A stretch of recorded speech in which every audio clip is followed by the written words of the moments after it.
Bonjour tout le monde, je vous retrouve aujourd'hui pour une nouvelle vidéo dans le conseil santé pendant cette période de confinement. Jusqu'à présent, on avait vu pour tout ce qui était entretien donc, de sa colonne vertébrale, de sa fonction notamment pendant la nuit, pendant la période de sommeil, sur comment on pouvait faire pour gérer ça et faire en sorte qu'on puisse garder un certain dynamisme. Et on a vu également la cohérence cardiaque pour contrôler plus au niveau de son système sympathique, parasympathique, pour avoir une meilleure gestion au niveau de ses émotions et de son fonctionnement d'un point de vue interne. Okay. Aujourd'hui, ce qu'on va faire, c'est qu'on va plus travailler, voir sur l'aspect chimique du corps, si je peux dire. Okay. Comme je l'explique déjà au centre sur comment le corps fonctionne, notre cerveau, c'est l'organe qui va contrôler l'ensemble des fonctions de notre corps en envoyant des messages de partout à travers notre système nerveux. C'est lui qui va contrôler nos actions d'un point de vue physique, donc le fait de pouvoir contracter un muscle, d'avoir du mouvement, d'avoir de la force, de pouvoir marcher, faire du sport, écrire, conduire, voilà, toutes nos capacités pour bouger. Notre cerveau, c'est lui qui est également la source de nos pensées, sentiments, de notre stress mental, de nos peurs, de nos croyances, de nos souvenirs, de toutes ces choses-là. Et également, c'est lui, notre cerveau, qui contrôle le fonctionnement de nos organes. Donc que ce soit notre système cardiaque, nos poumons, nos intestins, nos reins, notre système immunitaire, notre système hormonal, toutes ces choses-là. Ok. Derrière, en fait, tout ça, on va avoir donc ces trois types de stress, que ce soit physique, émotionnel ou chimique, qui peuvent venir donc perturber le fonctionnement de notre corps. Okay. On a vu donc, comme je vous ai dit, au niveau physique, donc déjà comment on pouvait entretenir sa fonctionnalité, la fonction de sa colonne vertébrale pendant la nuit.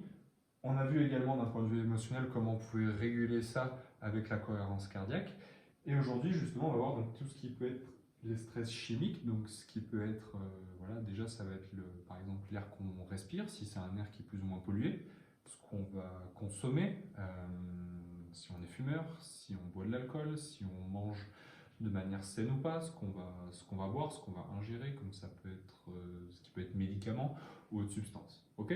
Donc aujourd'hui, on va plutôt se concentrer sur cette partie-là, la partie chimique. On va faire quelque chose de voir déjà au niveau de la base de comment ça se passe. Déjà, on va voir pour commencer sur comment on peut gérer au mieux son alimentation. Pendant cette période justement en plus de confinement, tout le monde a plus de temps, tout le monde a plus de peut vraiment se concentrer on peut vraiment se concentrer sur soi pour faire en sorte de se préserver, de se régénérer, d'entretenir au mieux cette santé pendant cette période. Justement, par rapport à l'alimentation, chose qui peut être qui est assez simple déjà, c'est déjà qu'est-ce qu'on mange, qu'est-ce qu'on consomme. Moi, ce que je conseille, c'est déjà de consommer des aliments qui vont être alcalins le plus possible. Okay. Quand je dis alcalin, c'est plutôt ce qui va être légumes, ce qui va être fruits, ce qui peut être céréales qui ne contiennent pas de gluten, comme l'épeautre, le millet, des choses comme ça. Okay, ça, ce sont des aliments qui vont plus favoriser justement le système nerveux parasympathique, donc qui vont favoriser la digestion, qui vont favoriser cet état de repos et de guérison, qui vont justement réduire l'inflammation, qui vont réduire le stress, qui vont favoriser plus cet état de repos et de guérison, si je peux dire. À l'inverse des aliments qui vont être acides, ça justement, essayer de faire en sorte d'en consommer le moins possible. Dans les aliments acides, on va trouver tout ce qui va être produits sucrés, la viande, à base de céréales comme le blé, à base de gluten. Tous ces produits-là, de manière générale, en fait, vont favoriser l'activation du système nerveux sympathique, tout ce qui peut être plus donc, inflammatoire, favoriser le stress ou ces choses-là. Okay, donc déjà, privilégier des aliments alcalins dans notre alimentation. Deuxième chose qu'on peut voir ensemble, c'est la consommation d'eau. Comme vous le savez, notre corps est composé à environ 70% d'eau.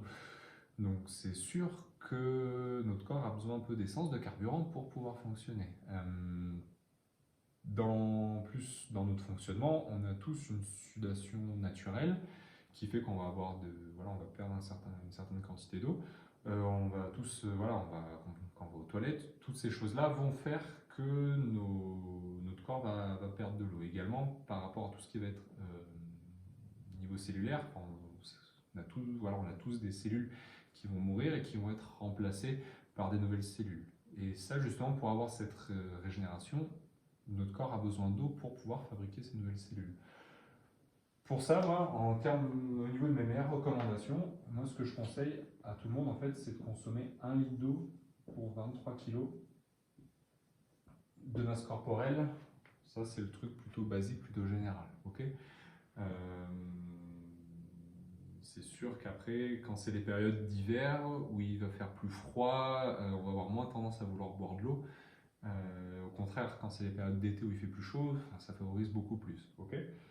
Mais ça, c'est vraiment une moyenne générale par rapport en fait, à voilà, ce qu'on a besoin pour faire en sorte qu'on puisse fonctionner au mieux.